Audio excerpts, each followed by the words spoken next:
Hello, and welcome to Consumer Behavior. The fifth week of this unit aims to introduce you to cultural and social influence. At the end of this week, you should be able to describe the socio-economic environments, namely social groups and reference groups, and reflect upon their role in the decision-making process. We hope you enjoy it, and we wish you a good learning experience.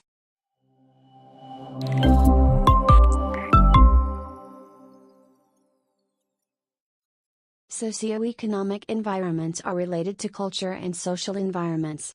They include social groups and reference groups, and they usually have an impact on the decision-making process. Culture, as learned in the curricular unit of market, ideology and culture, is an important explanatory factor for certain consumer attitudes, opinions, perceptions and values.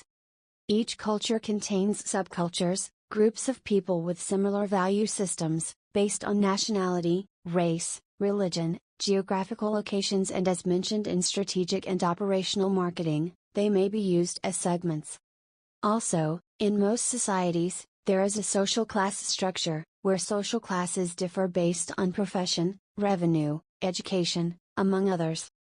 Consumers belonging to the same social class frequently display similar purchasing patterns. Finally, the consumer behavior is usually influenced by social groups, for example family, friends, profession and status. As mentioned last week, learning and attitude change occurs most frequently, from social imitation, for example imitating people who belong to social and reference groups and are perceived as trustworthy, opinion leaders or influencers. That's why the so-called word of mouth is so powerful and influences the opinions and attitudes of the consumers.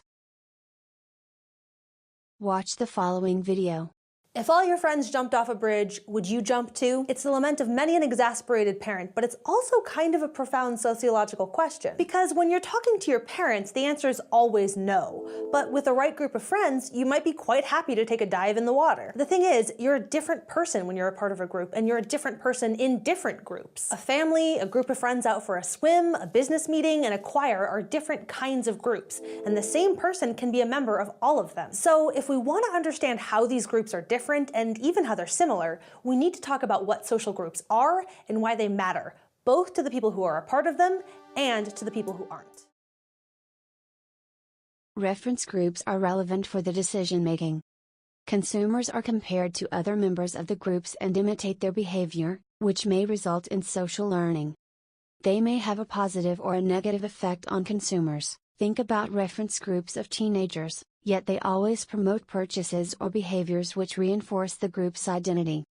Among all members of a group, opinion leaders have more impact than others on the opinions and attitudes of the members. They have specific characteristics which are highly valued by the group, and their opinions and advices are perceived as being successful.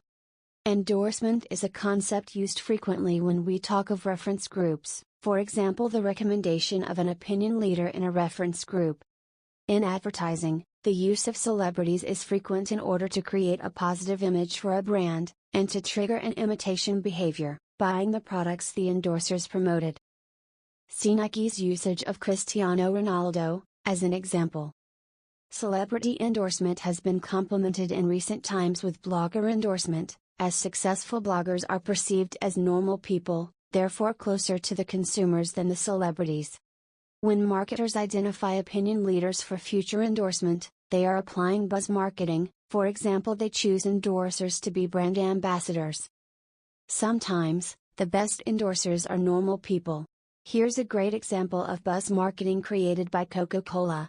Watch the following video.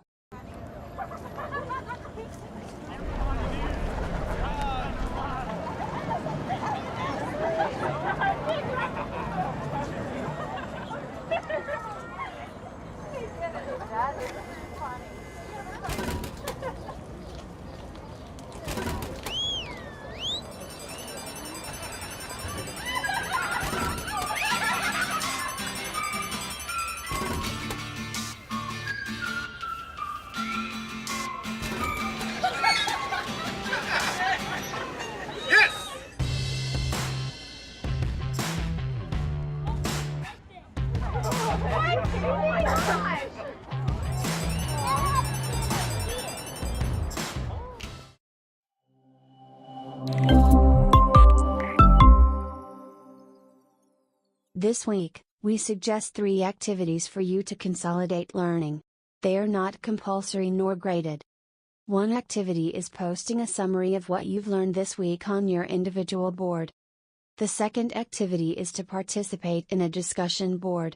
Carefully read the topics subject to discussion, post your contribution and answer to your colleagues' posts. The last activity is answering to a self-assessment quiz. After completing it, you will see the correct answers.